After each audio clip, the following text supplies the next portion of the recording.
عليكم ورحمة الله وبركاته. إن الحمد لله الذي بنعمته تتم الصالحات، الذي علم القرآن، خلق الإنسان وعلم القرآن. فسبحان الذي لا يحصى امتنانه باللسان ولا بالقلم. نستغفره ونتوب إليه، ونشهد أن لا إله إلا الله وحده لا شريك له، ونشهد أن سيدنا وسندنا وحبيبنا وطبيب أرواحنا محمدًا عبد الله ورسوله، الذي أرسله بالحق بشيرًا ونذيرًا، وداعيًا إلى الله بإذنه وسراجًا وقمرًا منيرًا. فقد قال الله تعالى في كلامه المجيد وفي فرقانه الحميد: أعوذ بالله من الشيطان الرجيم. بسم الله الرحمن الرحيم. إن الله وملائكته يصلون على النبي، يا أيها الذين آمنوا صلوا عليه وسلموا تسليما. اللهم صل على محمد وعلى آل محمد، كما صليت على إبراهيم وعلى آل إبراهيم إنك حميد مجيد. اللهم بارك على محمد وعلى آل محمد، كما باركت على إبراهيم وعلى آل إبراهيم إنك حميد مجيد। তুমি আরশে থাকো প্রভু, আমি জমিনে, তবু তোমারি প্রেম জমে হৃদয় গহীনে। তুমি আরশে থাকো প্রভু, আমি জমিনে, তবু তোমারি প্রেম জমে হৃদয় গহীনে। আমি তোমারি গোলাম গো, অন্য কারো না। আমি তোমারি গোলাম গো, অন্য কারো না। আলিমুল গায়ব তুমি, মালিক রব্বানা। আলিমুল গায়ব তুমি, মালিক রব্বানা। আল্লাহু আল্লাহু আল্লাহু আল্লাহ, আল্লাহু আল্লাহু আল্লাহু আল্লাহ। তোমারি রহম ছাড়া বাঁচা বড় দায়। প্রতিদিনে প্রতিক্ষণে জড়িয়ে রাখো গো আমায়। তোমারি রহম ছাড়া বাঁচা বড় দায়। প্রতিদিনে প্রতিক্ষণে জড়িয়ে রাখো গো আমায়। কত শত ভুল মাফ করে দাও, কত শত ভুল মাফ করে দাও, জানা কি অজানা আমি তোমারই গোলাম গো, অন্য কারো না। আলিমুল গায়ব তুমি, মালিক রব্বানা। আল্লাহু আল্লাহু আল্লাহু আল্লাহ, আল্লাহু আল্লাহু আল্লাহু আল্লাহ। কঠিন বিচারের দিনে থেকো গো পাশে, পাপের ভারে নুয়ে গেছি, মন তাই কেঁদে মরে। কঠিন বিচারের দিনে থেকো গো পাশে, পাপের ভারে নুয়ে গেছি, মন তাই কেঁদে মরে। জান্নাতি ফুল দিও গো আমায়, জান্নাতি ফুল দিও গো আমায়, আগুনে ফেলে দিও না। আমি তোমারই গোলাম গো, অন্য কারো না। আলিমুল গায়ব তুমি, মালিক রব্বানা। আলিমুল গায়ব তুমি, মালিক রব্বানা। আল্লাহু আল্লাহু আল্লাহু আল্লাহ, আল্লাহু আল্লাহু আল্লাহু আল্লাহ। তুমি আরশে থাকো প্রভু, আমি জামিনে, তবু তোমারি প্রেম জমে হৃদয় গহীনে। তুমি আরশে থাকো প্রভু, আমি জামিনে, তবু তোমারি প্রেম জমে হৃদয় গহীনে। আমি তোমারি গোলাম গো, অন্য কারো না। আমি তোমারি গোলাম গো, অন্য কারো না। আল্লাহু আল্লাহু আল্লাহু আল্লাহ, আল্লাহু আল্লাহু আল্লাহু আল্লাহ। আলহামদুলিল্লাহ, আমরা আল্লাহ সুবহানাহু ওয়া তাআলার দরবারে শুকরিয়া আদায় করছি যে আল্লাহ সুবহানাহু ওয়া তাআলা আমাদেরকে শিকার মঙ্গল আল হেরা মাদিনাতুল উলুম মাদ্রাসার একদিন ব্যাপী ওয়াজ মাহফিলের, যুব সমাজের উদ্যোগে একদিন ব্যাপী ওয়াজ মাহফিলের সেই সন্ধ্যা থেকে শুরু করে এই পর্যন্ত কোরআনের আলোচনায় আমাদেরকে শামিল হওয়ার তৌফিক দান করেছেন। এজন্য আমরা সে আল্লাহ সুবহানাহু ওয়া তাআলা এর দরবারে আমাদের অন্তরের অন্তরস্থল থেকে শ্রদ্ধার সাথে আমরা কালিমাতুশ শুকুর আদায় করছি। আমরা সকলেই বলি আলহামদুলিল্লাহ।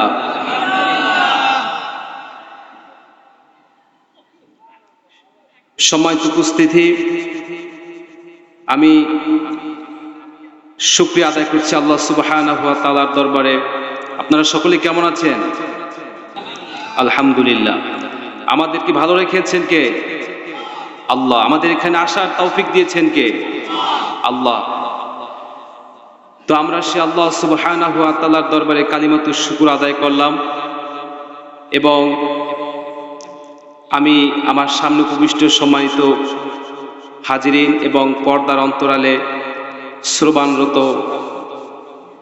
শ্রবণরতা সমস্ত মা বোনদেরকে আমি আমার সালাম নিবেদন করছি। আসসালামু আলাইকুম ওয়া রাহমাতুল্লাহি ওয়া বারাকাতুহু।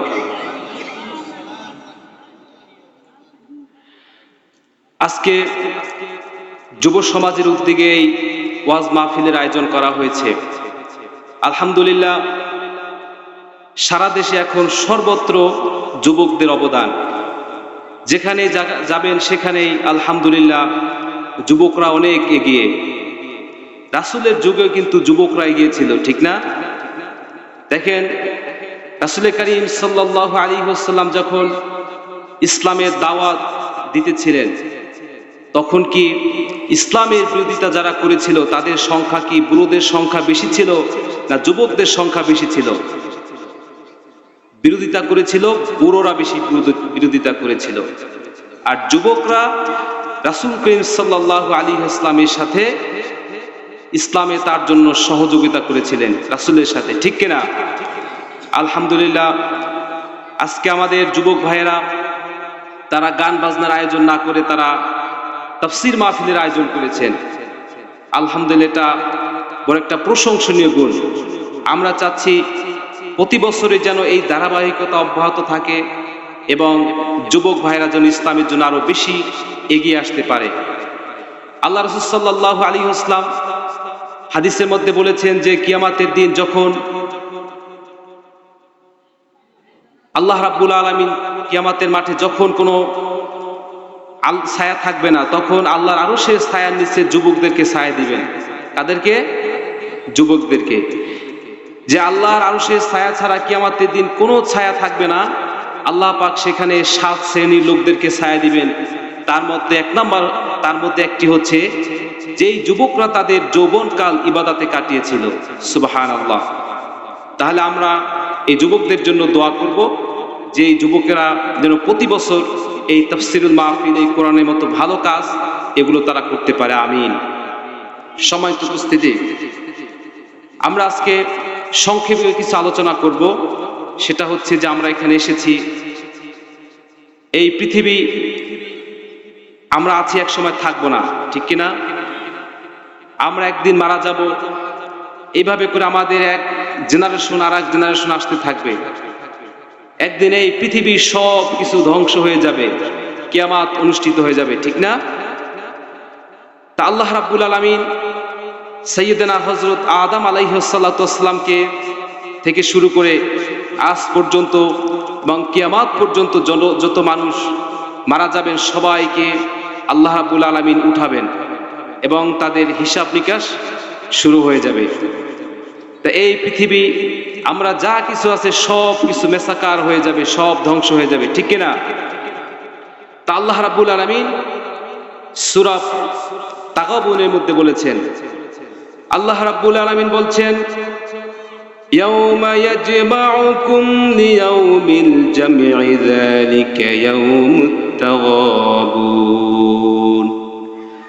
আল্লাহ রাব্বুল আলামিন বলছেন সেই দিন হচ্ছে সমাবেশের দিন, সেই দিন হবে মানুষদেরকে একত্র করার দিন এবং সেই দিনটাকে হিসাব নিকাশের দিন হিসেবে পরিগণিত করা হবে। সেই দিনটা হবে কিয়ামতের সময়, ঠিক না? আল্লাহ পাক সকল মানুষদেরকে কিয়ামতের মাঠে উঠাবেন এবং তাদেরকে হিসাব নিকাশ তাদের নেওয়া হবে। এবং আল্লাহ রাব্বুল আলামিন এই কিয়ামতের দিন যখন মানুষদেরকে উঠাবেন, সমস্ত মানুষদেরকে 2 ভাগে বিভক্ত করা হবে। কয় ভাগে? 2 ভাগে বিভক্ত করা হবে। কথা বলতে হবে, কয় ভাগে? 2 ভাগে। এক ভাগ হবে ডানপন্থী আর এক ভাগ হবে বামপন্থী। আল্লাহ রাব্বুল আলামিন সূরা নাবার মধ্যে বলছেন, যারা নাকি বামপন্থী হবে, যারা নাকি জাহান্নামে যাবে, আল্লাহ রাব্বুল আলামিন তাদের ব্যাপারে বলছেন, ইন্না জাহান্নামা কানাত মিরসাদা লিত্তাগিনা মাআবা। আল্লাহ রাব্বুল আলামিন বলছেন যারা নাকি তার নাফরমান বেঈমান বান্দা, তাদের জন্য আল্লাহ পাক কি করেছেন? মিরসাদ নামক একটা ঘাঁটি জাহান্নাম, সেই জাহান্নাম তাদের জন্য রেখেছেন। মিরসাদ শব্দের অর্থ হচ্ছে, এই শব্দটি রসাদ শব্দ থেকে উৎপত্তি, যার অর্থ হচ্ছে ঘাঁটি। যে কোনো ঘাঁটিতে মানুষ অপেক্ষা করে না? জাহান্নাম হচ্ছে একটা ঘাঁটি। যারা আল্লাহর নাফরমান বান্দা তাদেরকে আল্লাহ পাক সেই মিরসাদ নামক স্থানে জাহান্নামে আল্লাহ পাক সমস্ত পাপীদেরকে সেখানে পাঠাবেন এবং সেখানে লিত্তাগিনা মাআবা, সেই জাহান্নামে কারা থাকবে? থাকবে সীমা লঙ্ঘনকারী। কারা থাকবে? সীমা লঙ্ঘনকারীরা। আল্লাহ রাব্বুল আলামিন এই আমরা আজকে জানবো যে জাহান্নামী কারা এবং তাদের কি কি শাস্তি হবে এবং তাদের স্থান কোথায়। আল্লাহ রাব্বুল আলামিন সমস্ত মানুষদেরকে দুই ভাগে বিভক্ত করে ফেলবেন।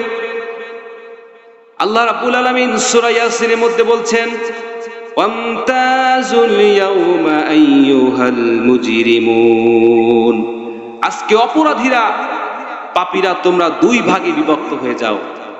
যারা ভালো করেছো, যারা খারাপ করেছো, তোমরা কি করো? দুই ভাগে বিভক্ত হয়ে যাও। এরপরে এক দলের ডান হাতে তাদের আমলনামা দেওয়া হবে, আর এক দলের বাম হাতে তাদের আমলনামা দেওয়া হবে। যাদের বাম হাতে আমলনামা দেওয়া হবে তাদের ভাগ্য খুবই খারাপ। তাদের ভাগ্য কি? খুবই খারাপ। তাদেরকে জাহান্নামে নিয়ে যাওয়া হবে। আল্লাহ রাব্বুল আলামিন সূরা ইনশিকাকের মধ্যে বলছেন, وَأَمَّا مَنْ أُوتِيَ كِتَابَهُ وَرَاءَ ظَهْرِهِ فَسَوْفَ يَدْعُو ثُبُورًا وَيَصْلَى سَعِيرًا। আল্লাহ রাব্বুল আলামিন বলছেন, এক শ্রেণীর লোক, তাদের আমলনামা তাদের পিছন থেকে দেওয়া হবে। তারা তাদের মৃত্যু কামনা করবে যে আল্লাহ, এই আমলনামা যেন আমাদেরকে না দেওয়া হয়, আমাদের যেন এখানেই মৃত্যু হয়ে যায়। এবং তাদেরকে জাহান্নামে তাদেরকে কি করা হবে? প্রবেশ করানো হবে। নাউযুবিল্লাহি মিন যালিক। কাদেরকে জাহান্নামে প্রবেশ করানো হবে? যারা এই দুনিয়াতে সীমা লঙ্ঘন করেছিল, আল্লাহর সাথে নাফরমানি করেছিল, যারা এই আল্লাহ পৃথিবীতে পাঠিয়েছেন তার প্রতিনিধি করার জন্য, সেই আল্লাহর প্রতিনিধি না করে আমরা মানুষের দেয়া আইন মতো আমরা চলেছি, ঠিক কিনা? আমরা সুদ ঘুষ খেয়েছি, আমরা সমাজে সুদের মতো জঘন্য কাজকে আমরা সমাজের রন্ধ্রে রন্ধ্রে আমরা ছড়িয়েছি। এই সুদ খাওয়া কি ভালো কাজ? আমরা দেখেছি আমাদের সমাজে, আমাদের দেশের মধ্যে এখন গ্রামে গঞ্জে এমন ভাবে বিভিন্ন ছোট ছোট এনজিও ঢুকেছে। এই এনজিও গুলো, এই সুদের কারবারগুলো আমাদের প্রতিটা ফ্যামিলিকে তছনছ করে দিচ্ছে। এমন কোনো মানুষ নাই যদি জিজ্ঞেস করা হয় যে আপনার কি কিস্তি আছে কিনা, সে বলবে যে না, আমি কিস্তি মুক্ত না। অর্থাৎ সেই ব্যক্তি যে কোনো এনজিও থেকে সে কি করেছে? লোন নিয়েছে। বলেন, সুদ দেয়া, সুদ খাওয়া, সুদের মতো ঘৃণিত কাজকে লিখে রাখা, এটা কি সমান অপরাধ না? এটা সমান অপরাধ। সম্মানিত উপস্থিতি, এই সুদের সর্বনিম্ন শাস্তি হচ্ছে, অপরাধ হচ্ছে আপন মায়ের সাথে জিনা করা। নাউযুবিল্লাহি মিন যালিক। তাহলে আমরা আমাদের সমাজে যে সমস্ত ছোট ছোট এনজিও আছে, আমরা এগুলোকে অ্যাবাউট করে চলবো কি? ইনশাআল্লাহ পারবো না? আমরা আস্তে আস্তে এগুলোকে আমরা না বলবো। আমরা কেউ কিস্তি নিব না, কোনো সমবায়ের সাথে আমরা যুক্ত হব না কি? ইনশাআল্লাহ আমরা রাজি আছি? আল্লাহকে সবাই হাত তুলে দেখান কারা কারা রাজি আছি। কারণ আল্লাহর কাছে যদি আমরা জবাবদিহিতামূলক জীবন আমরা গঠন করতে চাই, কিয়ামতের দিন যদি আল্লাহর কাছে আমরা ধরা না খাই, তাহলে আমাদের এই সুদকে, এনজিওকে, বিভিন্ন সমবায়কে আমাদের পরিত্যাগ করতে হবে, ঠিক কিনা? তাহলে আল্লাহ পাক কাদের আমলনামা বাম হাতে দিবেন? যারা পৃথিবীতে বসে আল্লাহর সাথে নাফরমানি করেছিল, আল্লাহর আইনকে যারা ভায়োলেট করেছিল, যারা আল্লাহর দেয়া হুকুমকে যারা বিধানগুলি দেখিয়েছিল, আল্লাহ পাক তাদেরকে জাহান্নামে নিয়ে যাবেন। দেখেন, অপরাধীদেরকে যখন তার আমলনামা তার হাতে দেওয়া হবে, তখন সে বলবে যে আল্লাহ, এগুলো তো আমি করি নাই। কি করি নাই? যে আল্লাহ, এগুলো তো আমি করি নাই। আল্লাহ রাব্বুল আলামিন, মানুষের এমন কোন আমল নাই যেইগুলো তার আমলনামার মধ্যে লেখা হয় নাই। বান্দা এগুলো দেখে আশ্চর্য হয়ে যাবে। বান্দা তখন বলবে, ইয়া ওয়াইলানা মা লিহাযাল কিতাব লা ইউগাদিরু সগীরাতান ওয়ালা কাবীরাতান ইল্লা আহসাহা। আল্লাহ রাব্বুল আলামিন বলবেন, কিয়ামতের দিন বান্দার আমলনামা যখন তার হাতে দেওয়া হবে, সে দেখবে ছোট কোনো একটা আমলও বাদ পড়ে নাই, বড় কোনো একটা আমলও তার থেকে বাদ পড়ে নাই। অর্থাৎ সমস্ত আমলগুলো কি করা হয়েছে? রেকর্ড করা হয়েছে। কি করা হয়েছে? রেকর্ড করা হয়েছে। দেখেন, জাহান্নামীরা, আল্লাহর সাথে যারা গাদ্দারি করে, জাহান্নাম থেকে বাঁচার চেষ্টা করবে তারা, কিন্তু বাঁচার কোনো উপায় থাকবে? বাঁচার কোনো উপায় থাকবে না। সে বলবে যে আল্লাহ, আমি তো এই অপরাধ করি নাই, কিন্তু আল্লাহর আরো কোনো প্রমাণ আছে না? অবশ্যই আল্লাহর আরো প্রমাণ আছে, কারণ আমরা যা কিছু করি না কেন আমাদের দুই কাঁধের ফেরেশতা লিখে রাখেন না? সব লিখে রাখেন। আল্লাহ রাব্বুল আলামিন সূরা ইনফিতারের মধ্যে বলছেন, ওয়া ইন্না আলাইকুম লাহাফিজিন কিরামান কাতিবিন ইয়ালামুনা মা তাফআলুন। আল্লাহ পাক বলেন, বান্দা, তোমার এমন কোনো কাজ নাই, তোমার এমন কোনো কর্ম নাই যেগুলো আমি আল্লাহ পাক আমার ফেরেশতা দ্বারা লিপিবদ্ধ করা হয় না। অর্থাৎ বান্দার যত কাজ আছে সমস্ত কাজগুলো কি করা হয়? লিপিবদ্ধ করা হয়। মা ইয়ালফিযু মিন কওলিন ইল্লা লাদাইহি রাকীবুন আতীদ। বান্দার সমস্ত কাজগুলো আমি আল্লাহ সুবহানাহু ওয়া তাআলা সংরক্ষণ করি, রেকর্ড করে থাকি, ঠিক না? এই যে মনে করেন আমরা এখন এখানে আলোচনা করতেছি, এই আলোচনা যদি রেকর্ড করা হয়, এখানে আমি কি কথা বলেছি 50 বছর পরে কি আলোচনায় রেকর্ড যদি ছাড়া হয়, সেগুলা কি ধরা পড়বে না? অস্বীকার করা আছে কিছু? তা আল্লাহ পাক যে আমাদের সমস্ত কর্মফলগুলো, যে আমাদের কাজগুলো যে লিপিবদ্ধ করেন না, রেকর্ড আল্লাহ পাক রাখতে পারবেন না, এটা কি অসম্ভব? আল্লাহ সবগুলো কি রেকর্ড করে রাখতেছেন। আল্লাহ পাক বলবেন, ও আমার ফেরেশতারা, আমার বান্দার আমলনামার প্রিন্ট আউট আমাকে দাও। বান্দার আমলনামার ফেরেশতাদের প্রিন্ট আউট আমলনামা যখন আল্লাহকে দেওয়া হবে, তখন দেখবে সব কিছু মিলে যাবে। বান্দাকে যখন দেয়া হবে আমলনামা, তখন সে তখন অস্বীকার করবে যে আল্লাহ, এই খারাপ কাজ তো আমি করি নাই। কি করি নাই? এই খারাপ কাজগুলো তো আমি করিনি, এগুলো মনে হয় তোমার ফেরেশতারা বানিয়ে বানিয়ে লিখেছে। নাউজুবিল্লাহ। বান্দা তখন কি করবে? অপরাধ স্বীকার করবে না। কিন্তু আল্লাহ পাকের আরো প্রমাণ আছে না? আরো প্রমাণ আল্লাহ পাকের আছে। আল্লাহ পাক বলবেন, ফেরেশতাদেরকে বলবেন, ফেরেশতা, তোমার আমলনামা যেটা লিখেছো আর আমার বান্দার আমলনামা দুটোটা আমাকেই দাও। আল্লাহ পাকের পরে বলছেন, সূরা বনী ইসরাঈলের মধ্যে আল্লাহ পাক বলছেন, ওয়াকুল্লা ইনসানিন আলজামনাহু তাইরাহু ফি উনুকিহি ওয়া নুখরিজু লাহু ইয়াওমাল কিয়ামাতি কিতাবান ইয়ালকাহু মানশুরা। আল্লাহ রাব্বুল আলামিন বান্দার যত আমলনামা আছে সবগুলো তার গলায় ঝুলিয়ে দিবেন। কি করবেন? সবগুলো তার গ্রীবাদেশে আল্লাহ পাক ঝুলিয়ে রেখেছেন, যাতে করে বান্দা তার কোনো আমলনামাকে সে অস্বীকার করতে পারবে না। জাহান্নামী গাদ্দাররা আবারও গাদ্দারি শুরু করবে, পরপর 3টা আমলনামাকে অস্বীকার করবে।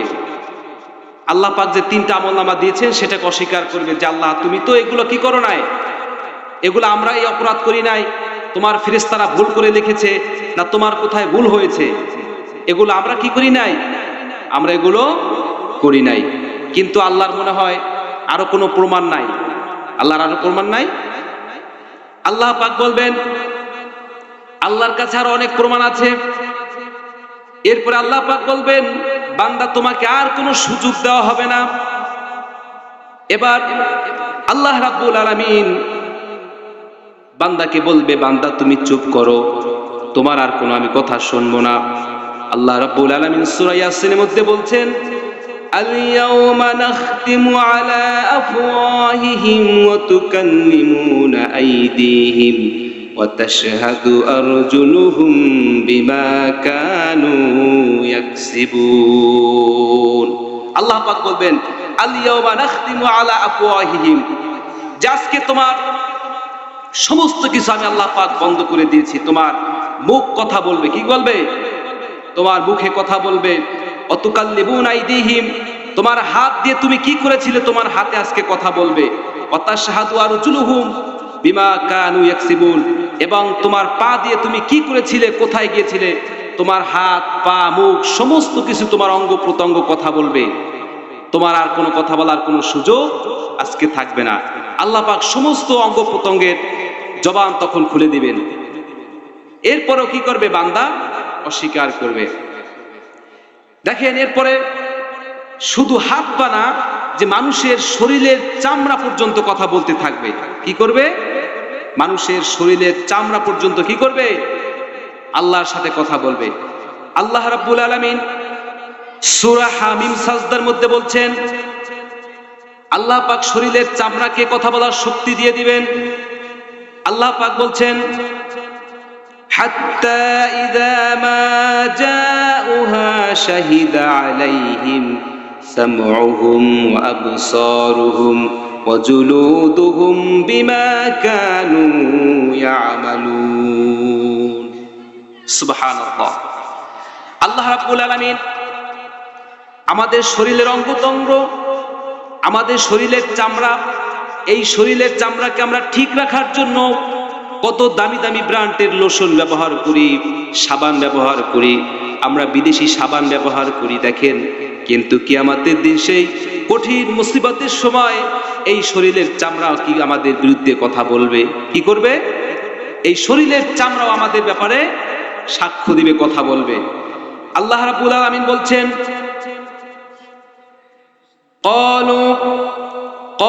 قالوا لجلودهم لما شهدتم علينا, এই শরীরের চামড়া আমাদের ব্যাপারে সাক্ষ্য দিবে।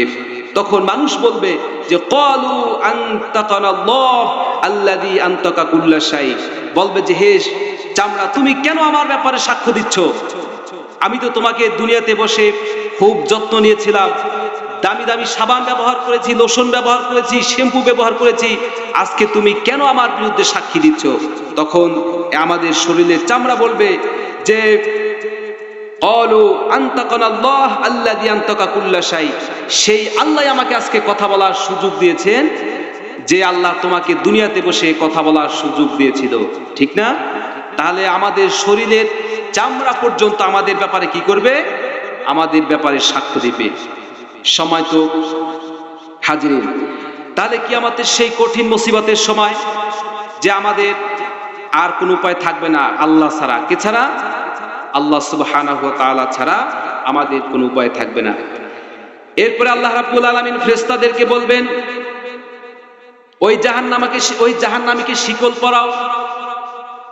আল্লাহ পাক জাহান্নামীকে কি শাস্তি দিবেন, কিভাবে জাহান্নামীকে জাহান্নামে নিয়ে যাবেন, আল্লাহ পাক সেই বর্ণনা সূরা আর-রহমানের মধ্যে বলে দিয়েছেন। আল্লাহ পাক বলছেন ফেরেশতাদেরকে, ও আমার ফেরেশতারা, তোমরা ওই অপরাধীকে জাহান্নামের দিকে নিয়ে যাও।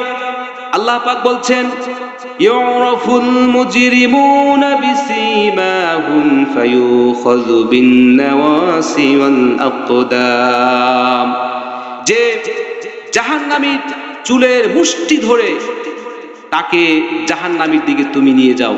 নাউযুবিল্লাহ। ফেরেশতাদেরকে নির্দেশ দেওয়া হবে যে তার চুলের মুষ্টি ধরে তাকে জাহান্নামের মধ্যে নিক্ষেপ করো। কাকে?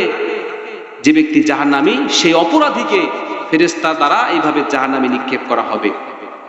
আমার ভাইরা, জাহান্নাম কি কোনো সাধারণ জায়গা? বলেন, জাহান্নাম কি কোনো সাধারণ জায়গা? মোটেও সাধারণ জায়গা না, খুব ভয়াবহ জায়গা। আমরা তো এই দুনিয়াতে বসে আমরা কোরআন হাদিসের কথা শুনি, কেউ আমল করি, কেউ করি না। কিন্তু যখন আমরা জাহান্নামে কিয়ামতের দিন আমাদেরকে নিয়ে যাওয়া হবে, আমরা তখন উপলব্ধি করতে পারবো এগুলো। কিন্তু আসলে আল্লাহ পাক কোরআন এবং হাদিসে যে কথাগুলো বলেছেন, এগুলো কি আলেম ওলামারা যে কথা বলেন, এগুলো কি মিথ্যা কথা? এগুলো বাস্তব কথা, কিন্তু আমরা এগুলো আমল করি না। দেখেন, জাহান্নাম কোনো সাধারণ জায়গা না। আল্লাহ রাসূল সাল্লাল্লাহু আলাইহি ওয়াসাল্লাম বলছেন, বিশ্বনবী জনাবে মুহাম্মদ রাসূলুল্লাহ সাল্লাল্লাহু আলাইহি ওয়াসাল্লাম বলেছেন, জাহান্নাম হচ্ছে এমন ভয়াবহ জাহান্নাম, জাহান্নামের উপর থেকে যদি কোনো পাথর নিক্ষেপ করা হয়, সেই পাথরটা জাহান্নামের নিচে যেতে 70,000 বছর লেগে যাবে। নাউযুবিল্লাহ।